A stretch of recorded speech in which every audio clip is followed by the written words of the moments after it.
नमस्कार।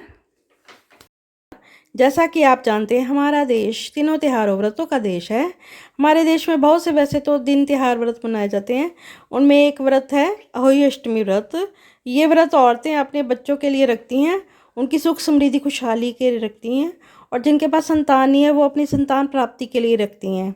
इस दिन औरतें अपने घर में चने की दाल की खिचड़ी बनाती हैं और हलवा बनाती हैं, और साथ में गेहूं के आटे के गुलगुले बनाती हैं और माता को भोग लगाती हैं, और उनके आगे मूली और गन्ने रखती हैं। अब हम अहोई अष्टमी व्रत की कथा शुरू करते हैं। एक समय की बात है, एक स्त्री के 7 पुत्र थे। वह कार्तिक के महीने में दीपावली से पहले अपने मकान की लिपाई पुताई करने के लिए मिट्टी लाने जंगल में गई। वह एक जगह से मिट्टी खोदने लगी। वह सेक की मान थी। अचानक उसके हाथ से कुदाली सेक के बच्चे को लग गई और वह मर गया। ये देखकर स्त्री को दया आई, पर क्या हो सकता था। वह दुखी होती हुई मिट्टी ले आई। थोड़े दिनों बाद साल भर में ही उसके 7 लड़के मर गए।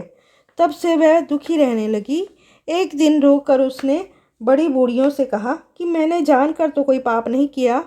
हाँ, एक बार मिट्टी खोदते हुए अनजाने में से के बच्चे को कुदाली लग गई थी। उसके बाद साल भर में ही मेरे 7 पुत्र मर गए। उन स्त्रियों ने कहा कि तुमने ये बात चार के कान में डालकर जो पश्चाताप किया है, इससे तुम्हारा आधा पाप धुल गया।